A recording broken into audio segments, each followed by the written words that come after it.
You're going to give it another minute or two for more folks to join in, and then we will get started. But we are thrilled that all of you are here.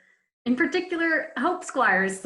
I see your name on our attendee list, and I'm so glad that the registration link made it to you. Glad this seems to be working. We were just talking earlier about how we're all troubleshooting this new land of Zoom and online everything, and it is a tricky world.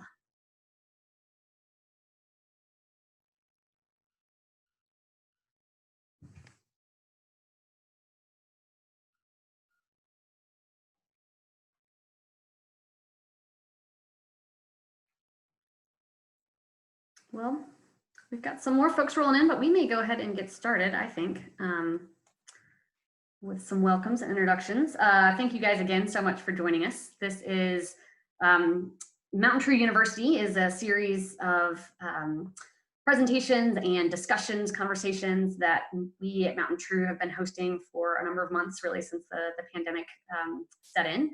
And Mountain True is an environmental advocacy nonprofit based here in Western North Carolina and serving some surrounding counties in Georgia and bordering states as well, rooted in Western North Carolina. And we champion resilient forests and clean waters and healthy communities. And we do that work in a lot of different ways. One of our programs is the Creation Care Alliance, which we will get to learn about some more today. And I will let Scott Hardin-Nieri, the director of that program, tell you more about it. My name is Susan Bean, and I am the Community Engagement Director here at Mountain True.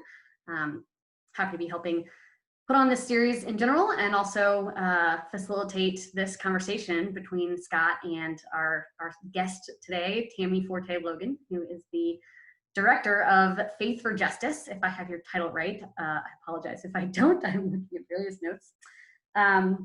This presentation or discussion really is hosted on Zoom, as you all know. And it is set up as a Zoom webinar such that all of you are here as attendees, which means we cannot see you or hear you. Your video and sound are off. But you will be able to, by scrolling your mouse around on your screen, access a Q&A panel or Q&A sort of feature. So if you click on that box in your navigation menu, feel free to type in questions. We will have some discussion just between Scott and Tami with some pre-prepared questions until about 12:40-ish, and then we will open it up to audience questions. So if those of you who are on the call would like to submit questions in the Q&A prior to then, feel free to do it that way, and we will get to those later. These recordings are also, these presentations are also recorded, and then we will put them up on our website later and on our Facebook platform and social media and YouTube and all those places on the internet where you find these things. That's what we try and do. So I think that's enough for the sort of general welcome introductions from me, at any rate. So now I will ask both Scott and Tami to introduce themselves to you all and tell us about yourselves and why you are engaged in the work that you do. And including if you could share a little bit about how the two of you are connected and what have been intersections or overlaps across your work. That would be great. And Scott, I'll let you kick it off. Great. Thank you very much, Susan. Appreciate the introduction. My name is Scott Hardin-Nieri. I work with the Creation Care Alliance of Western North Carolina, and we work with faith communities across the western part of the state and actually across the state engaged in work around sustainability and caring for our neighbor. And that shows up in several different ways.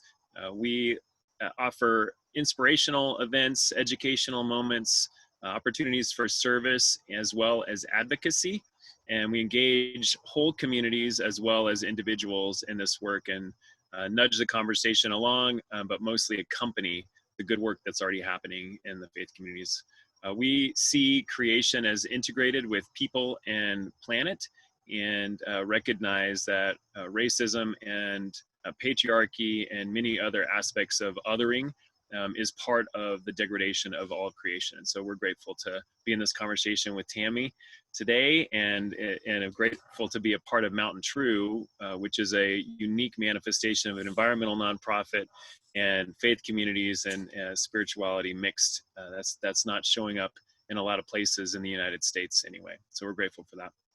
I will say a little bit about my relationship with Tami and Faith4Justice, and we've been connected through her work with Faith4Justice and provoking justice for Black and brown bodies in Asheville for a couple of years, and I've been paying attention and listening and trying to learn alongside other people of faith and congregations doing this work. Tami was able to come to one of our first creation care clergy retreats up at Montreat to provide wisdom and listen to a professor from Georgia come up and speak to us about Old Testament scriptures and creation care.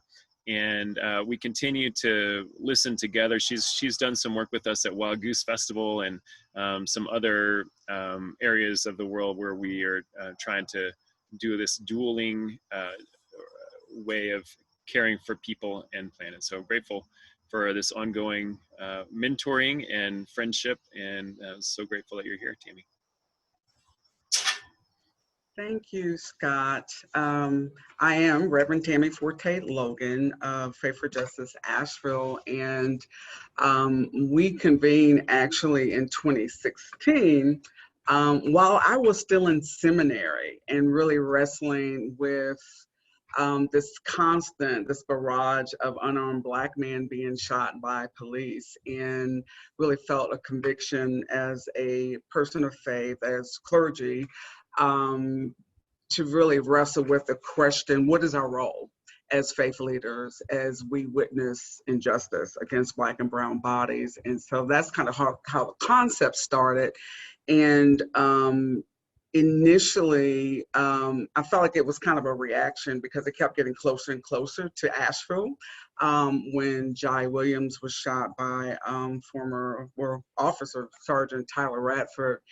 And just that whole process and how it unfolded was just a reminder of me how important it is for people of faith to walk in ways that are just, right? And that righteous indignation is really a good thing.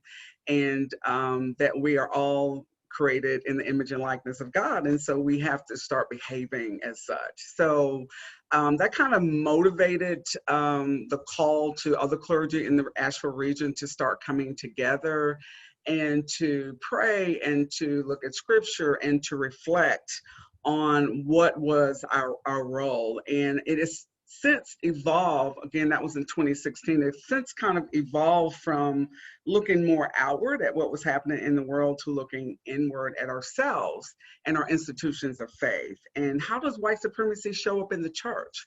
And what is our role to start with dismantling white supremacy in our faith institutions first, while we're addressing injustice in the systems around us. So that's kind of how that evolved. And I think Scott and I kind of connected because we have similar beliefs, even though we do different types of work. And I was just thinking about how scripture can be interpreted, and how we understand it really dictates how we move in the world and how we interact with creation around us. And unfortunately, I think too many folk really have latched onto the domination narrative of Genesis, of creation, right? That we're supposed to dominate, the rule over everything. Whereas myself, and I think Scott and many others, look at humankind more as stewards of what God has given us. And that it's always relational between us and all that's around us, including human beings. And so I think that's mostly how we align as our theology. So I'm glad to be here. Well, we are thrilled to have both of you. I was going to ask you to each talk a little bit more about your programs, but I feel like you've kind of covered that and into already the ways that your work dovetails or has brought you to together in different ways in the community because of your aligned theology, I think was maybe the best name for that. Mhm. So now if you guys could speak, and maybe Tami will let you start this time and then go to Scott. If you could each speak to the connections that you see across both environmental issues and racism. So as we're seeking justice in both of those areas, where do those two things align or overlap or come together? Yeah, so again, I tend to think internally and externally. So externally, we often see that toxic waste, for example, things that are harmful chemicals are often put in communities of color or in poor communities across the nation. And even when people oppose that, they're not really listened to until it becomes really public and there's litigation and all the things that happen. So Flint, Michigan, for example, a long-term process before people got justice around water that was unhealthy for them, and it disproportionately affected Black people. So that's for me, the external part. And you can look all across this nation at communities of color where you will see the landfills, you'll see all the cesspool, the pig farms, whatever it is. It seems to disproportionately impact people of color. But then the internal side of that is there is this narrative that environmentalists are all white, right? White males in particular, and that Black people don't really care about the earth, not really interested in the outdoors. So there's these stories that we tell. So if you look at the environmental movement, there are not a lot of Black and brown bodied people in leadership. So you see it reflected in the institution itself of even caring for the environment. So it's kind of a both and. So that's what I would say.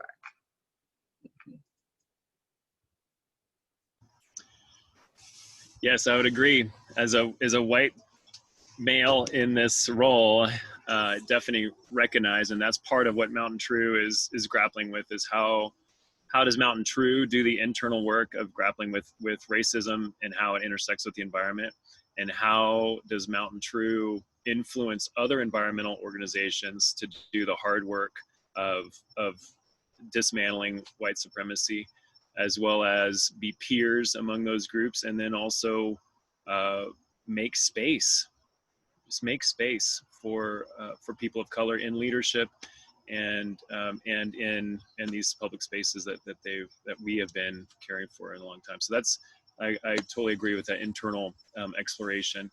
Other external pieces, you already mentioned the kind of coal ash ponds or some of those places where people in Western North Carolina have felt that impact of degradation, of pollution, hog waste overflow in places more in the eastern part of the state, and in our urban settings, a lot of the pollution and runoff and exhaust from automobiles and others impacts our communities of color and in our poor communities as well, with health implications of that, including asthma, higher cancer rates, and other kinds of health vulnerabilities that are intersecting with this. So that's a whole nother webinar, I think, the environmental issues and race and health implications of that.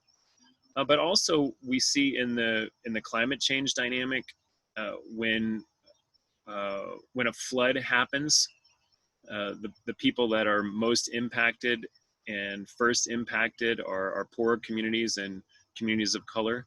When droughts are happening, communities of color are most often receive the brunt of that. With the wildfires in California, the ones that are displaced cut across all economic backgrounds and all races, but the ones who are going to be able to reestablish themselves most quickly are not communities of color. And so all of the climate change symptoms that we're seeing right now hurt our neighbors and in very profound ways. And so that is an environmental and white supremacy dynamic that's very prevalent for us.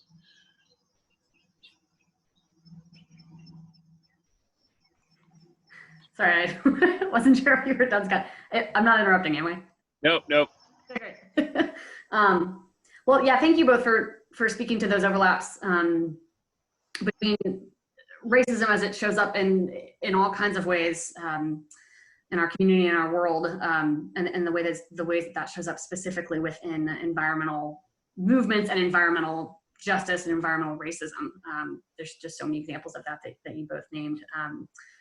So thanks for naming those. The next question we have prepared was if you guys could each speak to how faith communities, since you are both reverends and both in Christian traditions, if you could speak to particular than Christianity, but how faith communities have intersected with race and creation care, and sort of perhaps what the role is of people of faith in responding to all these things that you have both just named.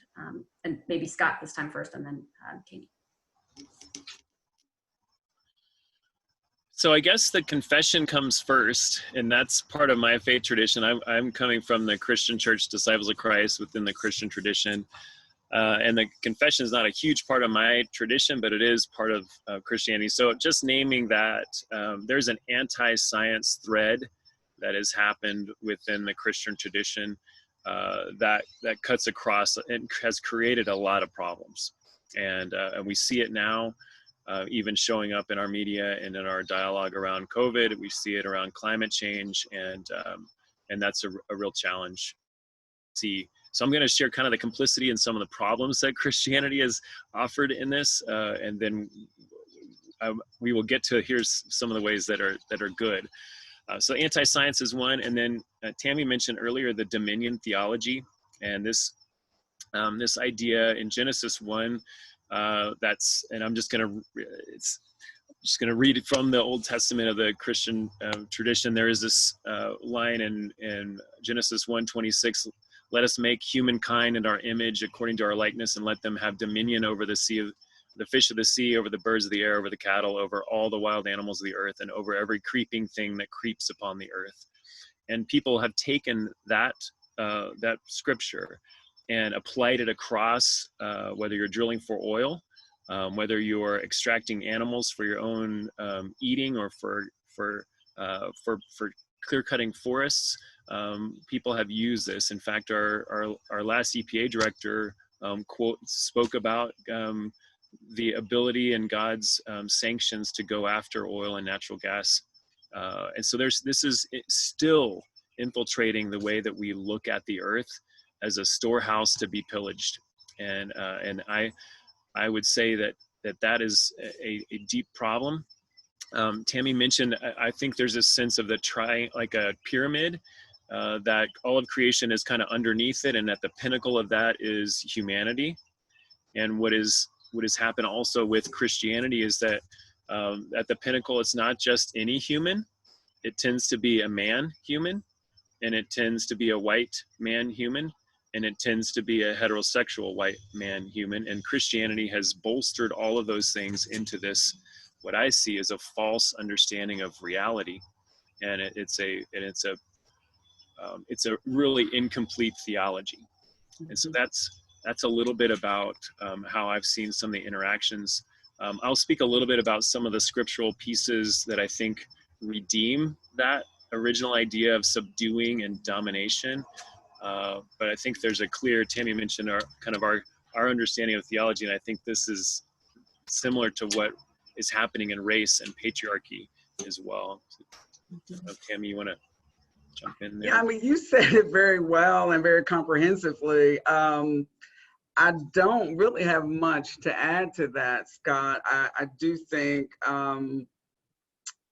in addition to extracting from land, I think people have used that same foundation as a justification to extract people, right, from land, which is how my ancestors got here. So Christianity has been very harmful in both to humanity and to the land that we've been given. And so it's a paradox for me, because I'm a Christian, right? And believe that Christianity is liberation.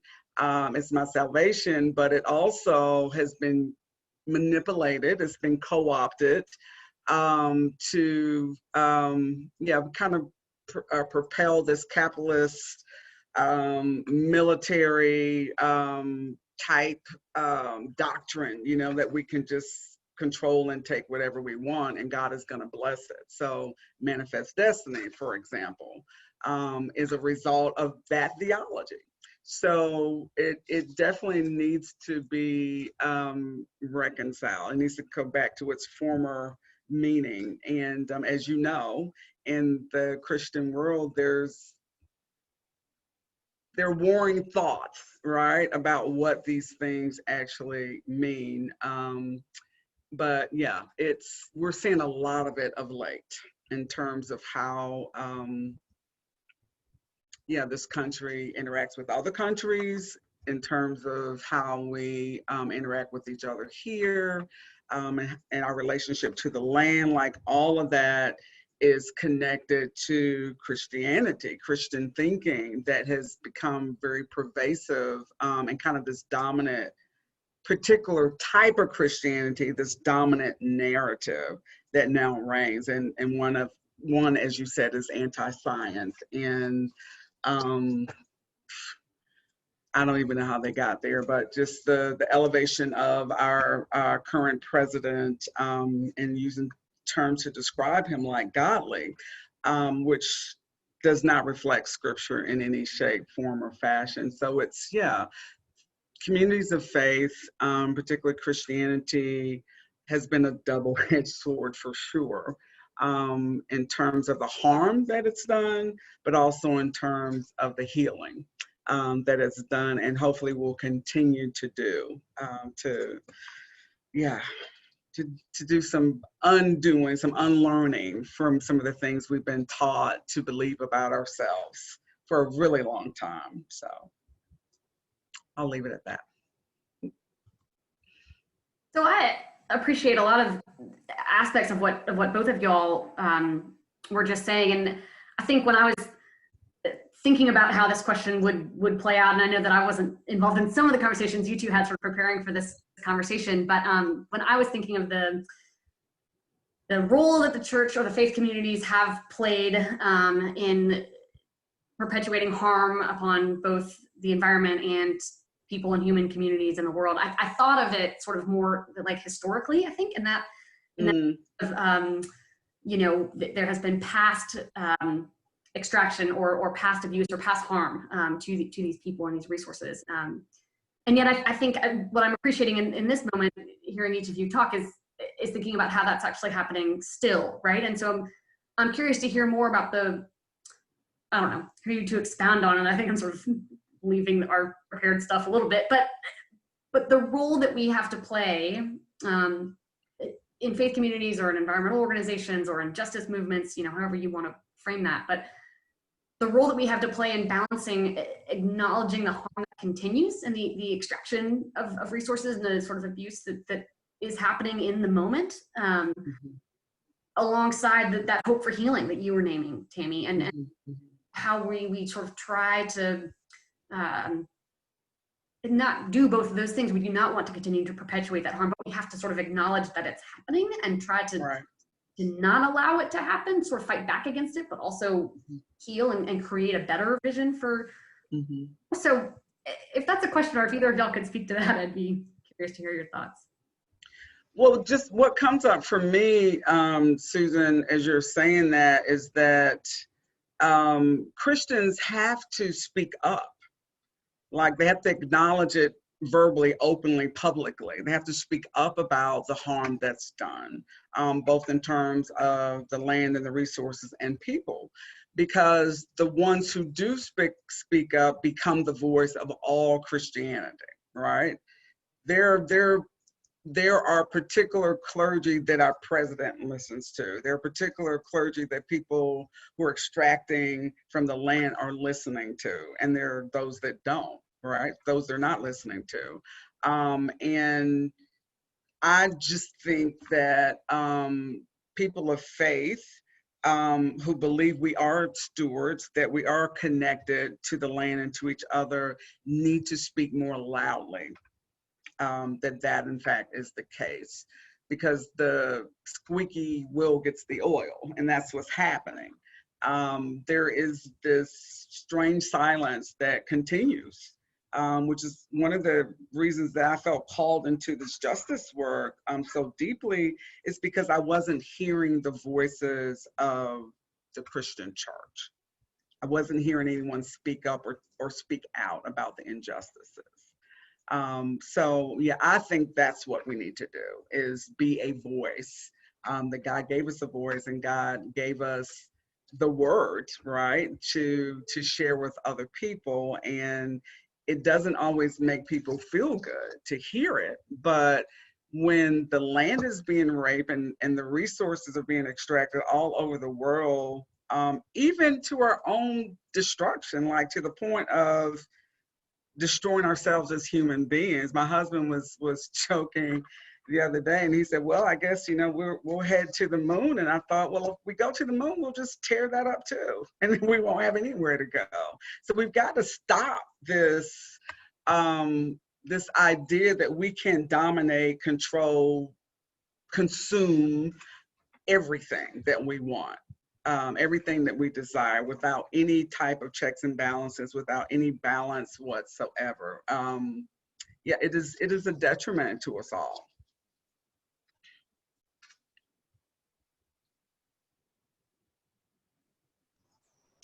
I agree.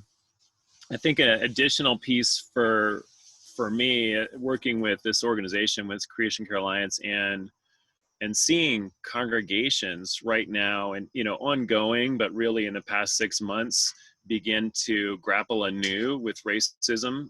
Some have been doing the work for a long time. Others are creating book studies and Sunday school classes and sermon series on anti-racism work.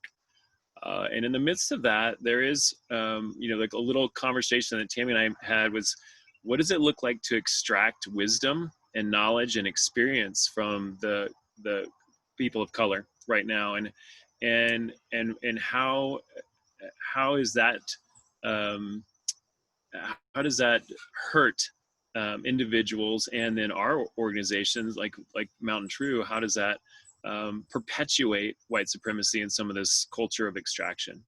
And so that's part of what I'm trying to learn, and I think faith communities have a lot to learn, and in the environmental community as well, is how do we collaboratively listen? I mean, I think that's step one for me, is to continue to listen.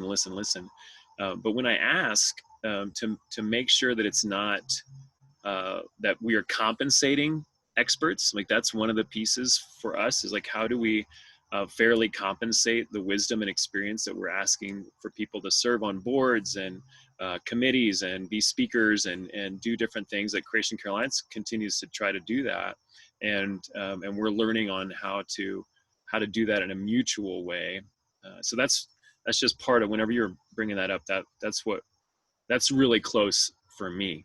Just like trying to figure out, like, yes, I want to do a book study. Yes, I want to learn more, and I want to do it in a way that's not taxing my friends and mentors at a time when they're already taxed. And that's maybe a little different topic, but that's kind of what I'm grappling with. I don't know if that's where you, or if that answers your question at all, or if I need to go more global on it, or just go straight for the heart. No, I do think that's a good answer. And one of the things I was thinking about, though this perhaps leaves a little bit of another trail too, but Scott, we were talking about compensation, and I think about what's happening right now in our communities. I was on a call yesterday with a number of community leaders talking about this resolution for reparations in both Asheville and in Buncombe County that has recently passed. And what does that mean, and what is that going to look like, and how much either optimism or pessimism is there within these community leaders that will be will create significant change for communities who have been harmed by Asheville, by white supremacy, by racism, by gentrification, by lack of affordable housing. I mean, you name it, all these systems and the ways that they show up in people's lives. So I guess I'd be curious to hear, Tami, when you were saying that the role of faith communities right now is to really speak out. You know, and Scott, you're talking about the ways that Creation Care Alliance is trying to respond to the current moment. You know, if either of y'all could speak to this issue of reparations and this call or resolution for reparations in our communities, and what role either you all as leaders in your own organizations or communities play in that, or what role you hope that your communities will play, or that we as residents of this broader community should play in calling for that and sort of making a louder push for that, what that should look like. Oh, Tami, I think you're talking about your own mute. I can tell you that Faith4Justice Asheville and the clergy and faith leaders who are a part of our group are adamant about centering the voices and the strategies of Black people in Asheville. And there's this real push, this real urgency that we need it now. We need numbers. We need to know this. We need to know that. And let's make it happen like right this moment. And what Black people are saying, first of all, we need to do some healing. And while we're healing, we need to take time to reimagine what our communities can look like. Because if we don't take the time, and if people are forced to come up with this quick outcome because you're trying to meet a timeline, then you're gonna just reproduce white supremacy with Black faces on it. And I hope that makes sense to you. So the system will still be the same, but you'll have different people who are operating and leading that system. And faith groups can do is to support those who are saying, and AVL Demands, for example, has asked for 50% of the police budget, which is around $30 million. And 770,000 of that was reallocated to different areas that were a little amorphous, you know, a little ambiguous, a little hard to put your finger on how that's going to impact Black people in Asheville. And so I know that sounds like a huge number, but 30 million is a lot of money to put in so-called public. This is just the police, this is not public safety as broad as it is. This is just police. And so how can we reimagine communities that need less and less and less and less of police, right? How can we make sure that poverty is not an issue? Because a lot of crime is a result of poverty. So crime is really a symptom of poverty, which is a symptom of white supremacy. So how do we break it down to that level and really start to get to the root of the problems that Asheville is experiencing, and listen to the people who are most impacted by that problem?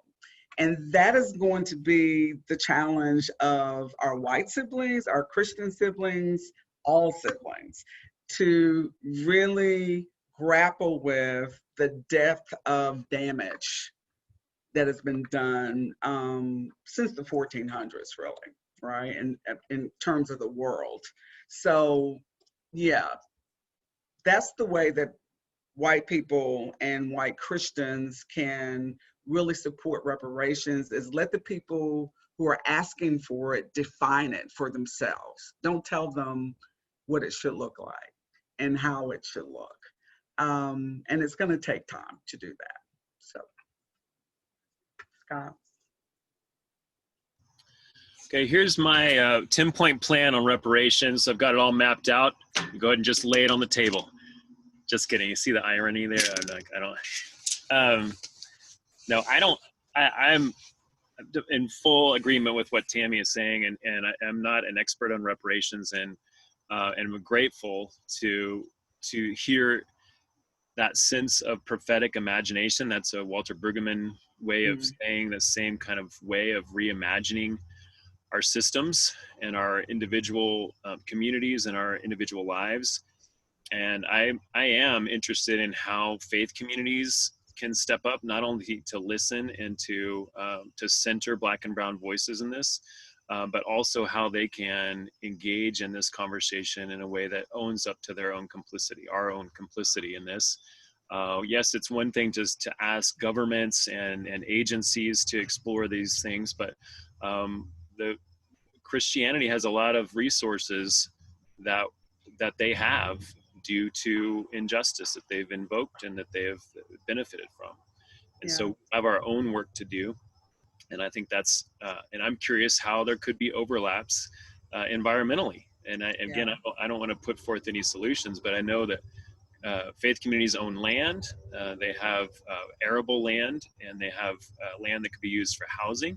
They have land that could be used for forest and for carbon sinks. They have land that could be used for energy production, meaning clean energy production, not natural. I mean, they have land for natural gas too, but what I'm saying is for solar and geothermal. And I would love there to be a day, and again, this is not in the reparations, but for there to be a day where congregations are able to utilize their land for housing, for food, and for energy, and that they could help disperse that to the communities around them. And that's a little different, but there could be some overlap with the reparations conversation with that. Yeah, I think the acknowledgement of faith institutions as well of their complicit behavior over the years and their outright participation in American chattel slavery. You know, there's a reason why they have that land, right? All over the world. So let's start talking about that as communities of faith. Like, what is the story of your particular denomination? Because every denomination has a story. And most white denominations, if you go far back enough, you're going to connect to a plantation somewhere, right? That somebody owned someone and developed a lot of capital as a result of it. And so let's talk about that. How do you repair that breach? The Episcopal Church went through a process that they call repairing the breach, and they've named it, they've acknowledged it, but they're still struggling. And they'll continue to struggle for a while, especially if they don't lift the voices of the Black people that have been impacted by it. If they try to fix it themselves, it'll never get fixed. So.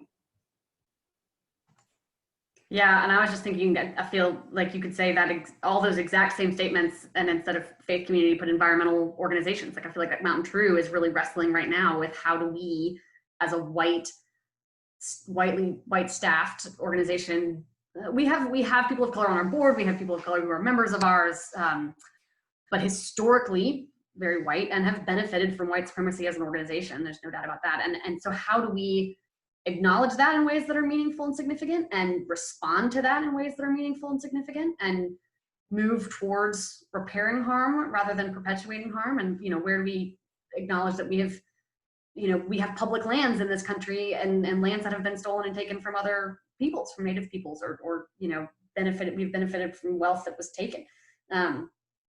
Anyway, I think it's interesting to think of, you know, as we're talking about faith and ecology and race, you know, the environmental movement, the environmental organizations that we represent really closely parallel those faith communities and churches and congregations that have benefited in ways that we need to acknowledge and grapple with as well. Anyway. All right, I think I'll ask another question here, and then I'll encourage attendees, if y'all want to start typing questions into the Q&A in the next minute or two for either Scott or Tami, we can turn to those shortly.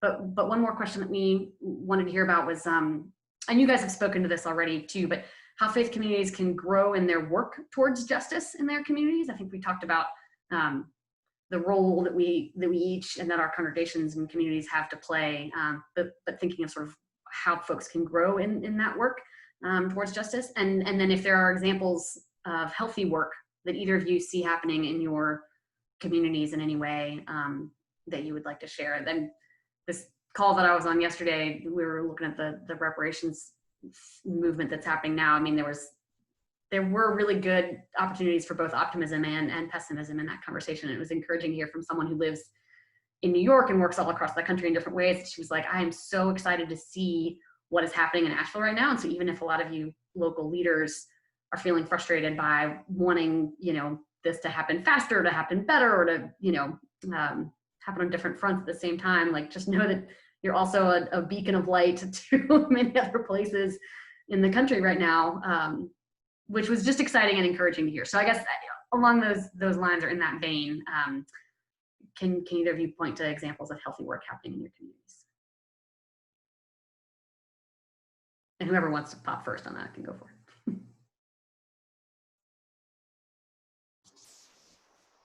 You want to go ahead, or?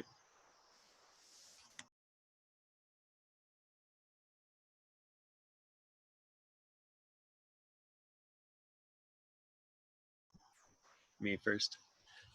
Okay. So I would say that some of the work is ongoing. It's happening in faith communities, and part of that is offering alternative narrative or another story. And Tami lifted that up. Like, we need an imagination that's robust, that is not that has not been starved and maligned. I mean, I think that right now, in a variety of places, we don't know where to find truth. And so to be able to go back to our faith traditions and even scriptures to continue to grapple with some of the things that have been bedrock for our faith communities, and do that in a healthy way that allows for disagreement, allows for interaction, and allows for relationship. And I think that's at the heart of all this, is to continue to build relationships. And that's hard in a lot of our faith communities right now during COVID, because people are isolated. And so they're already feeling disconnected and severed from their communities. And so I think that's part of the great work of faith communities right now, is to remain connected to one another and connected to the spiritual tradition and to God and to the mystery that is love. I would say that on top of that, it's interesting to me that the congregations that tend to work with Faith4Justice have a really robust creation care group. They have the ones that are doing anti-racism work tend to have solar panels, and they tend to be looking at their church garden as a way to feed some of their neighbors. And so that's not by accident. I think it's taken a lot of years of work, and they continue to engage us in a variety of ways. So some of those are Grace Covenant Presbyterian Church. They have a robust garden. They have solar panels. And again, these are just things. These are not necessarily indicators of their desire, because it also includes resources. They have the resources to buy solar panels and to create a garden. But they also are doing this resistance to patriarchy in their sermon series. And they're doing work around Project Drawdown, which is a Sunday school class around clean energy and ways forward around climate change. They're doing anti-racism work ongoing, and the same thing with All Souls and this cathedral, and the same thing with St. Eugene's Catholic Church, which has a bunch of solar panels, and they're working with their Spanish-speaking congregation and their English-speaking congregation to do a peace garden that they've had in conjunction with the Audubon Society. So there are several communities of faith in Western North Carolina that are engaged in healthy ways. We still have a long way to go, but there are many glimmers of hope in this work that focuses on right relationship with land, with animals, and with people. And I think, and that is a direct result of their understanding that God is a loving God. I would say, like, that's a pretty big presumption, but I think there's a natural kind of web that is built on relationship and love. So that's my quick little sermon there.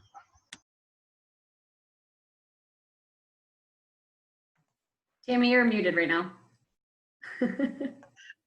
Scott mentioned the two churches that I would have also mentioned, and that's Grace Covenant and All Souls, who are really doing some amazing work. And it's challenging to do that level of work in any congregation, but there is a deeper commitment. Is that every single member of the church? No, right? But the leadership has the commitment, and gradually congregants are following that. In addition to what Scott has named about GCPC, Grace Covenant, they're also doing a study on me and white supremacy. And so they're having a conversation about how they, as individuals who are part of this connected church, are participating in white supremacy, and how does that show up in the way that we are Christian, in the way that we do take care of the earth. One question I know that Grace is wrestling with, which I think is incredibly positive, is through their Serve Council, which for years has given money that most would consider like charity to different organizations throughout Asheville that they call ministry partners. And they are now grappling with how do we best center the needs of Black and Indigenous folks in Asheville? How do we integrate them into the decision making? That's something I've never heard a church do, because their understanding, because of their work in white supremacy and dismantling that, is that we are a church who is trying to meet needs. Like, we want to offer healing to people, but we've always said, we're going to heal you on our terms. We're going to feed you on our terms.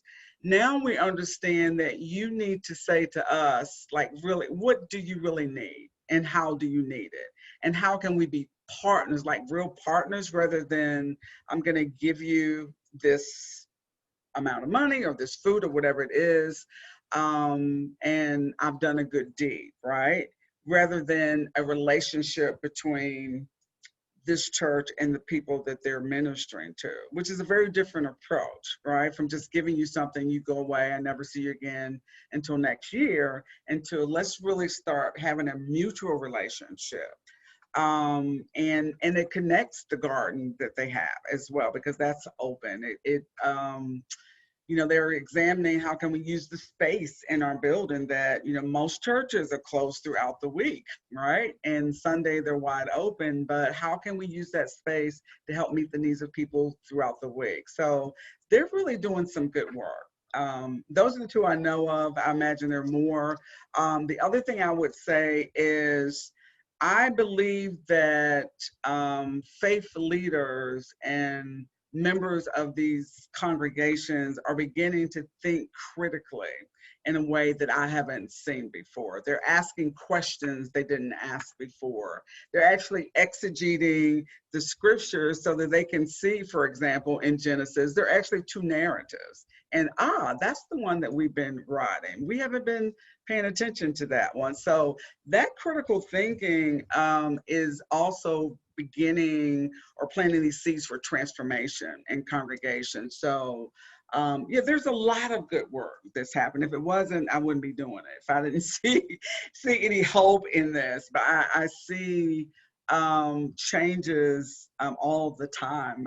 Churches are looking at their liturgy and the language around that, the music that they select, how they use words, for example, like darkness and light, you know, which seems really simple, but, you know, we have these negative connotations for darkness and great connotations for light. So how can we look at that more closely? So yeah, it's really exciting to see Christians kind of waking up, right? And really engaging in the relationship with God and with the Word of God, and not just being like drones where someone is lecturing to you and telling you how to think and what to do and what to wear, which has been very commonplace. So. I love that image of these drones telling you how to think and what to wear. Like, oof. Kind of spot on. Okay, so the only question that we've had come in so far, and I continue to encourage our participants to submit more for these wonderful folks, but the first one is just, are the two churches that you all mentioned in Asheville? I believe both of them are, but if you could confirm. Yes, they both are in Asheville. And it was Grace Covenant Presbyterian Church, and then what was the first one? Also, Cathedral of All Souls Episcopal Church. Mm-hmm. Okay. And while we're waiting for more questions to come in, the next one I was thinking of, and Tami, I guess I'd like to shoot it to you first. You were saying that, you know, there's all these examples of good healing work happening that you're excited to see, excited to be a part of, because otherwise you wouldn't be here, which I thought was right. Great.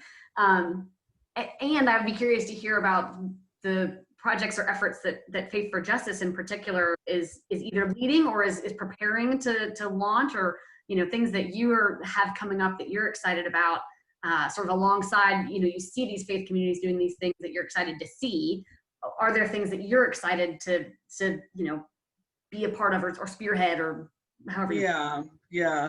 Well, one of the reasons I'm so excited about Grace Covenant and the Cathedral of All Souls is because I piloted a program with them where I spent a solid year working with their leadership around dismantling white supremacy and looking at every facet of their congregation. And so now I feel like I'm seeing the fruit of that labor in many ways. And so one of the things that Faith4Justice is working to do, we submitted a grant to the Lilly Endowment Fund called Thriving Congregations, is we want to provide that to 3 churches a year over the next 5 years. So that's where my head is. Because I really believe if people can go deeper as congregations, as leaders of congregations, into that work, right? Not just the one-off training, because it doesn't stick. Like, it has to become a praxis for you, which means you have to practice it and do it. And there's failures, there's successes, but you learn from all of that and you incorporate it in the next level of your work. And it's been some beautiful, beautiful work that has come out of those congregations. So that's why it gives me so much life, because that was very hands-on work that was done over a year's time. And we're hoping to expand that to other congregations. That is exciting to hear about. So thanks for telling us a little more about your role in that. Yeah. Scott, I would kick that to you too. Then what projects or efforts or things are you excited about with Creation Care Alliance? I'll also say, just real quick, other faith communities that are stepping into the middle of some of these conversations. And Tami spoke last week at a Advance Monument with the Haw Creek Association and the Baptist. I don't remember the different names, but there are several Black-led faith communities that are engaged in this conversation, and grateful to be listening alongside them and to pay attention to how they're leading as well. So the 2 congregations we just named are primarily Caucasian, like white folks, and there are historic Black churches in Western North Carolina that have been doing this work in a variety of ways for their life, for their whole life. So just naming that, and Tami beautifully spoke alongside other young people and old people last week at that monument. So I'm just kind of putting that out there as well. There are several others. Creation Care Alliance isn't as connected with them. I will say also that Bethel Seventh-day Adventist congregation is another one that's doing interesting work in Asheville and around their own property and race conversations as well. For Creation Care Alliance, a lot of what we're thinking about is online presence. How do we engage congregations, come alongside them?